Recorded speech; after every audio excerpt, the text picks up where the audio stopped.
For some reason, I don't like calling games immersive. It may just be me becoming a hipster, but sometimes I do really get into games and I experience moments where, when I was playing, I fell back in awe at what I was seeing and hearing from my TV. LEGO Lord of the Rings is one of the more recent LEGO games, and although it still feels like a LEGO game like the first LEGO Star Wars back from 2005, it really shows just how far Traveler's Tales has come since then. The best thing to come out of the more recent LEGO games, in my opinion, are the open worlds. They've been around since Harry Potter years 1 to 4, which had a pretty cool microcosm of Hogwarts for you to explore. It was pretty neat being able to go down to Hagrid's hut, and then to Potions class, and then to the Ravenclaw dorm room at your own pace. The main story still progressed through traditional story levels like we all know and love, but Hogwarts had more secrets than any other LEGO game, dozens of rooms to explore, and lots of little details that made the game feel like a love letter to Harry Potter fans. And LEGO Lord of the Rings somehow tops that.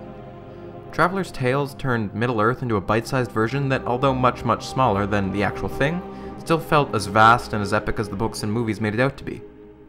I fell in love with the game after walking out into the field around Weathertop for the first time, with the sun dawning behind the monument up on the hill, with the theme of when the Fellowship first set off from Rivendell playing in the background. I was floored. I wanted to explore the rest of this world because that one moment sold me on the whole game. Locations transition well into each other, and the game doesn't shy away from having secrets hidden well off the beaten path, meaning the world feels more like a real place. The world isn't just narrow paths either. The game will switch between villages to forests to huge open fields, and it just feels like a real place. So what else does this game do well? The game also has a treasure system that can be used in the overworld and free play levels, where any tool that you found or built in the forge can be used. Some characters come with specific abilities, elves being able to jump the highest, dwarves being strong, regular LEGO series stuff, but this treasure system allows players to equip any item they've unlocked, which can be anything from a silly hat to a super useful item that allows the character to have any ability they would otherwise not be able to. This eliminates the problem of having to switch between characters most of the time if you just really want to stick with one character. The Mithril Tinderbox, for example, allows any character, not just Sam, to light fires. Also, the game has an item that causes a rave, and I'm sure I don't have to tell you why that's awesome.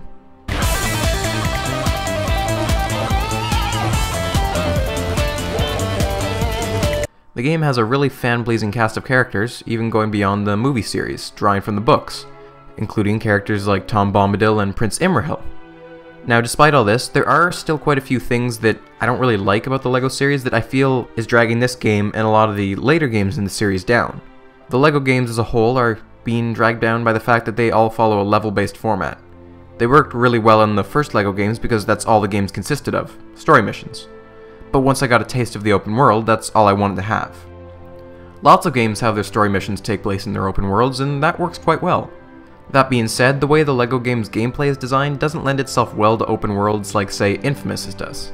The LEGO games are generally half combat, half puzzles, but once you add open worlds, you add in a lot of exploration and collecting of secret treasures, and personally I'd like to see either combat removed or completely revamped from future LEGO games because it's never been really challenging and frankly it's a bit boring. LEGO City Undercover just solidified this point for me. I'm much more into exploring an open world and solving some simple puzzles than fighting generic enemies. The fact that I always respawn with little penalty doesn't help make the combat interesting. The problem is, the story has to progress somehow, and story levels are the best way to do that. The fact that the game takes us from the freedom of an open world to a constricting and linear level, it's just slightly annoying and frustrating, and the loading times, they aren't great. They're short enough not to be frustrating, but long enough to really keep me from wanting to go back and completing every single thing in the game, especially since entering levels in particular is pretty clunky and slow. Traveler's Tales could really take the next step and make an original LEGO game like Undercover and make it entirely based around their open world, and I'm sure that would end up being my favorite LEGO game. But until that happens, check out LEGO Lord of the Rings. You'd be surprised what kind of emotions this game can make you feel.